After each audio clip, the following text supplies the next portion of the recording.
Thanks, Thorsten, for organizing this and having me here. While this turns on, I wanted to point out that not only gambling, but prediction is one of the kind of early, in ancient China, I guess, like, there's a theory that the origin of language came from people looking at the back of tortoise shells and there being like cracks in it. So gambling, games of chance, and also like predicting what's to come, I think. Okay, so the title of this talk is Querying Generativity, and it's from an essay that I wrote about a year ago. But I'm gonna talk about a whole bunch of like various things. So one of them is growth algorithms don't grow, gender fluids and other liquid dynamics, simulation time, real time, being time, variation as sacredness, noise as mother, and unsimulatable-ness. And so it's partially about these topics and also just an artist talk. So thanks for having me. All right, and some quick things that I hope that this lecture will bring forth kind of ambiently, but I won't have time to get to them, is the simulation of the simulation is not equal to the simulation because it occurs in a different time. Randomizers, veins, curves, the lossy format of gender, breathing strategies for non-living entities, the question, how old is electricity, the billion-year-old battery charger, the unsimulatable instantaneous, the algorithmic nature of garbage, dirt, filth, and generalized scum, computational limit of decay and disorder, disorder as a misleading term and concept, numerical versus non-numerical experience, and the structuring influence of metaphorical quantities. I'm not E40, but that was fast. So first of all, sorry, too fast. Okay, so the word generative comes from the root gene, which this root means offspring, child, procreative divinity, I bear, I am born, begets, bears, they bear. So it's a very ancient word or root of a word in many languages that is used to refer to like life and the creation of life. But it's not only the online etymology dictionary that links, maybe confounds these two concepts of kind of computation and life-generatingness. So let's review some history. I'm sure you all know this stuff already, so I'll try to go quick. But Alan Turing famously wrote this paper, The Chemical Basis of Morphogenesis, where he sort of looked at, he had these things called morphogens and used them to model lots of different life forms, everything from like phyllotaxis, like spiraling shapes, and embryo development. So that's a really interesting paper. That's a quote from it. Phyllotaxis, the way that plants kind of arrange themselves in different forms. And then we have, cellular automata, which is von Neumann, who's also kind of a pioneer of computation. And even before that, even just mathematical modeling. So this is like the Fibonacci sequence, for example, which, it was coined in 1877 by, I believe, a French mathematician, but it's actually found referenced in really early ancient Hindu Arabic numeral system, like Sanskrit texts. So there's kind of this deep connection that humans seem to make between mathematics and the natural world. And that's kind of what I want to talk about, is sort of like why or what is that and what does that mean? And then Marvin Minsky, who's a famous pioneer of artificial intelligence, famously was modeling the brain physically in the very beginning of his studies. But then he read Claude Shannon's papers, who's an information theorist, and met Claude Shannon and started switching to kind of this computational representation.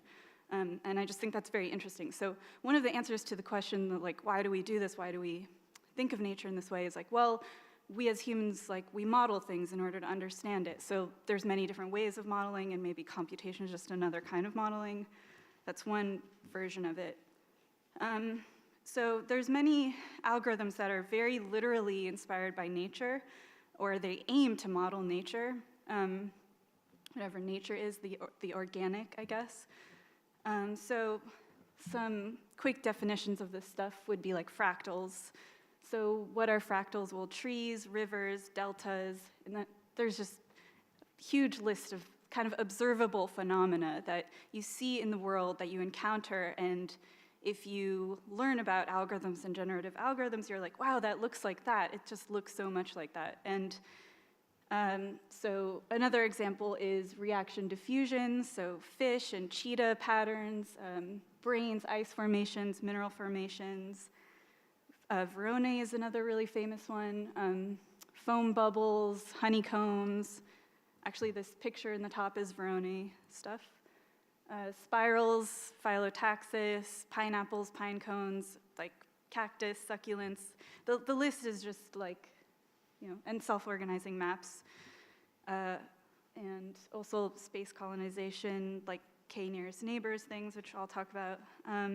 So there's this observable phenomena, and I think this is kind of what originally drew me personally to computation. I actually don't think algorithms are that interesting in and of themselves. I think that they're interesting insofar as they have this like proximity to real phenomena in the world that we observe. So they have this familiarity, and they also break from this familiarity.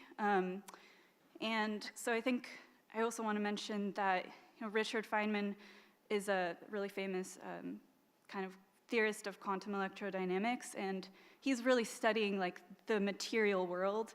And he actually says, a computer is just a very fast filing cabinet system. And, since then, computers have evolved and are much more interesting than that, but I think there's something telling about sort of that comment. So maybe one of the answers is that, there's this feeling of like getting this key to how nature grows and how these things happen. But a lot of these computational algorithms don't actually model growth itself, and they're actually usually just kind of tricks. They're like algorithmic tricks that look very similar to something growing, but don't actually like work the way that a growth might work. So one really good example of this is differential growth, which I actually have some visuals which use this later in the show evening part. So the way differential growth works for a mesh is really, really simple. So it's like there's a straight line, and then you randomize the straight line. So randomness is key here. And then you just smooth it. So if you do this to a bunch of edges, you get these kind of like fasciated shapes like that. And it's called differential growth, like this really fancy word, but it's actually just this randomize the distance between and smooth it. You can do it on your computer.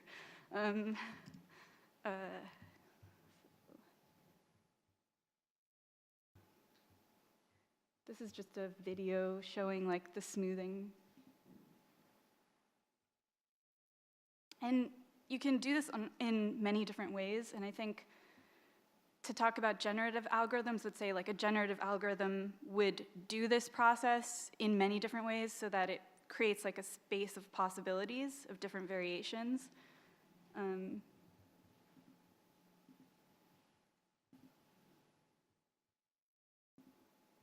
So like if you smooth it and then you re-randomize,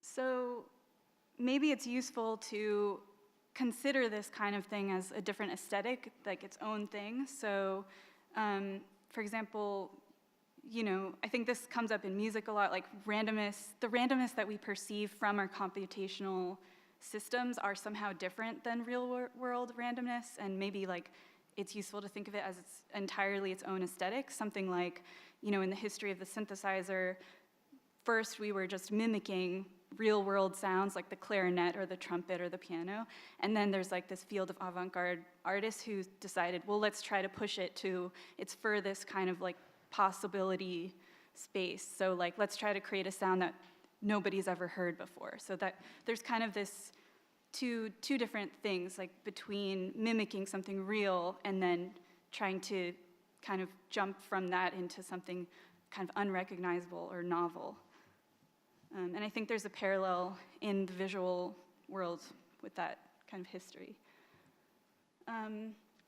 So getting more into kind of like how this affects the social realm, I want to point out this piece by Duchamp, the Mechanical Bride, which I think feminists have really torn apart over the years, but it kind of represents this phase in history where machine-like became an aesthetic. So just thinking about, well, is like organic growth-like or, you know, randomness like an aesthetic of this era of some kind? And perhaps that there's something about our desire to create life with a computational system that is a power dynamic. So it's like trying to kind of have power over life and have power over nature, which is, I think we've seen in history, is very common. So kind of like Foucault's biopower, extending this to kind of like a simulation power, but this is very hand-wavy. And if we took this to be some kind of social kind of interaction that's happening, then maybe there's something positive about the power to generate life being outside of the body, and maybe that this opens up kind of the space for more queer identities where, because within a generative system, the life-giving power is not associated with like a reproductively gendered subject, but it's located in the instance of variability or like the moments of random chance. So we kind of are these catalysts for variation and change, which produce different forms, lifelike forms. So maybe there's space in that is kind of interesting for thinking through identities. And I want to quickly make sure we're not conflating like post-natural with queer identities, because I don't think queer identity is post-natural. I think it's actually ancient and very natural, but you know, binaristic thinking is actually more of the contrivance. So anyway, just getting that out of the way. And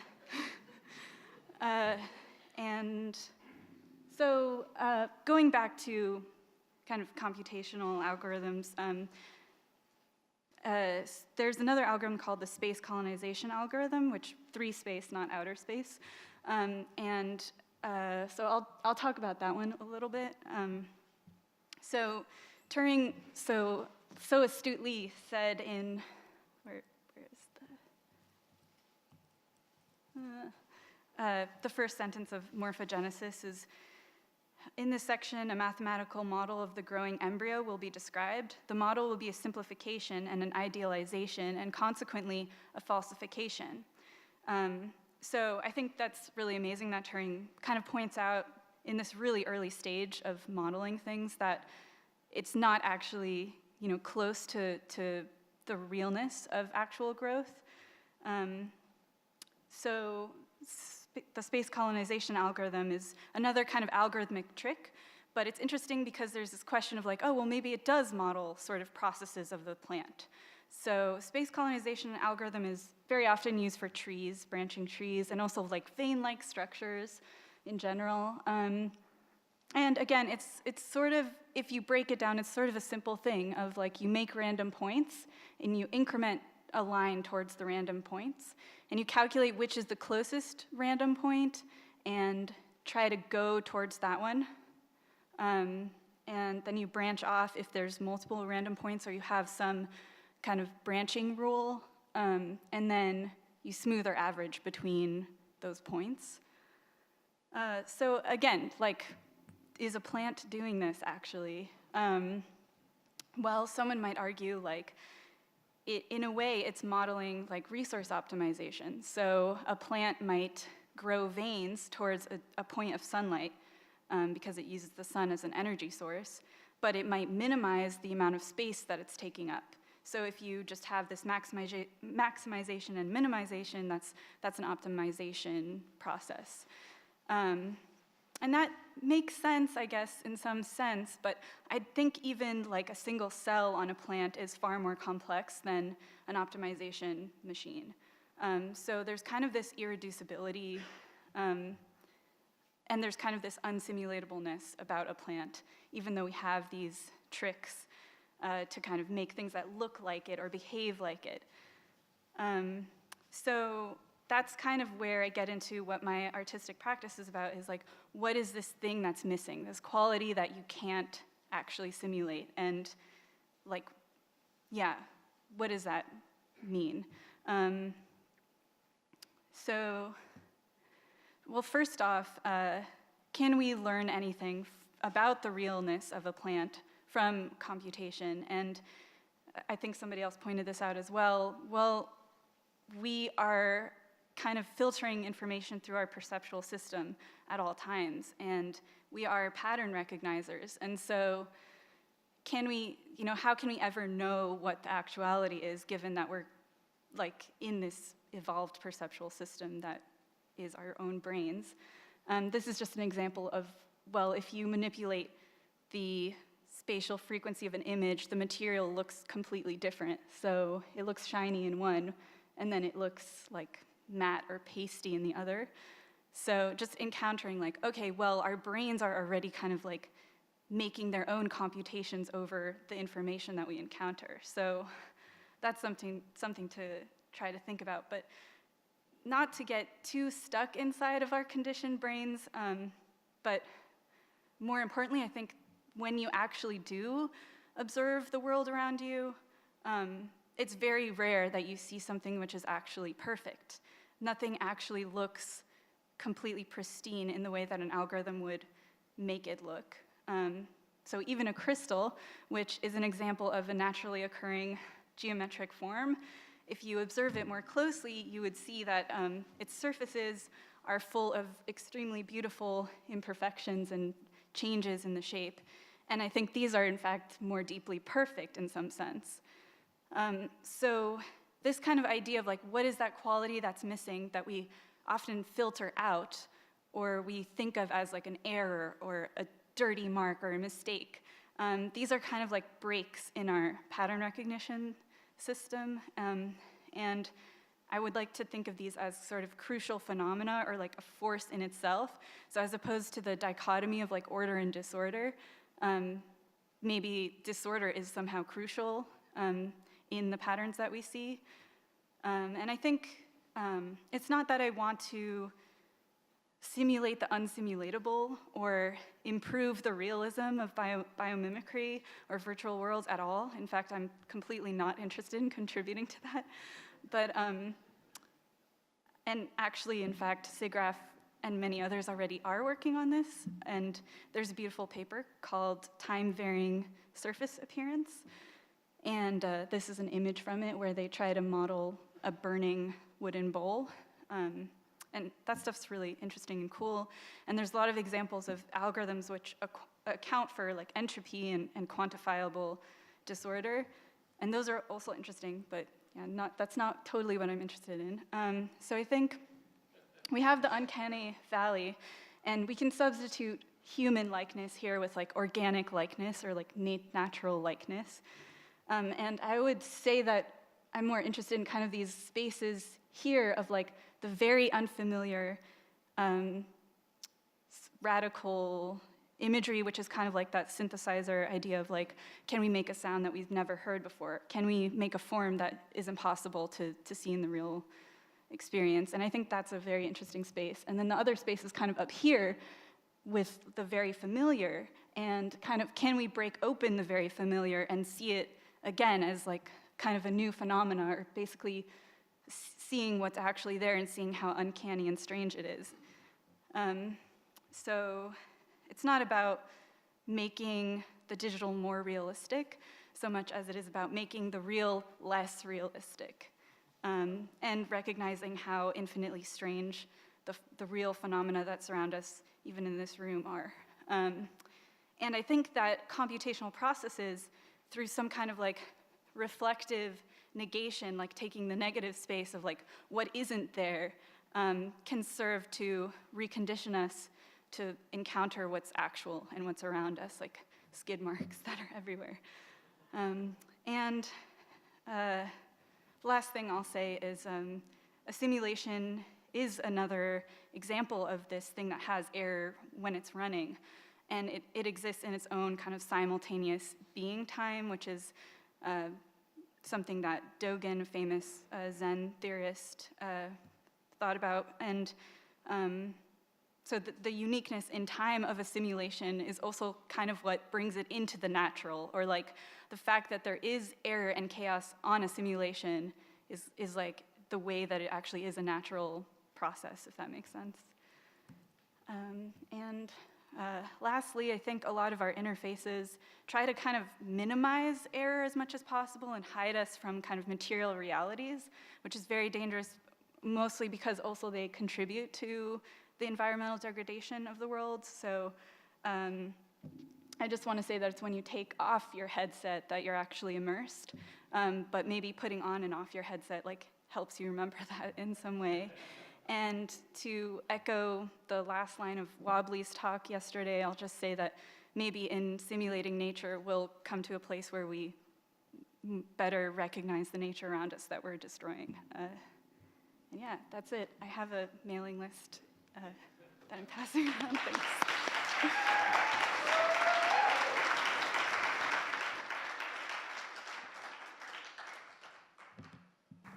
Any questions for Jules? Any hands? Cool. Awesome talk, Jules. Thank you. Could you talk a little bit more specifically in relation to the querying of generativity? Because I know that's in your topic title, but if you wouldn't mind just elaborating on that a little bit. Thank you. Yeah, so I guess, so in a generative algorithm, there's kind of a possibility space that you're exploring. And I think even just that as a concept, that you're moving through possible states, to me is resonant with queer identity, as opposed to there being categorized genders. There's kind of a space, there's like a spectrum of possible states. Like you're not one gender, you're not one identity, or you're not, there's not one or another. There's not this like binary. There's kind of a space of possible states that you could be in. So that's kind of where I see it resonating with that. But that could be elaborated on a lot more too. So, and yeah, I have an essay on it that I can send. Yeah.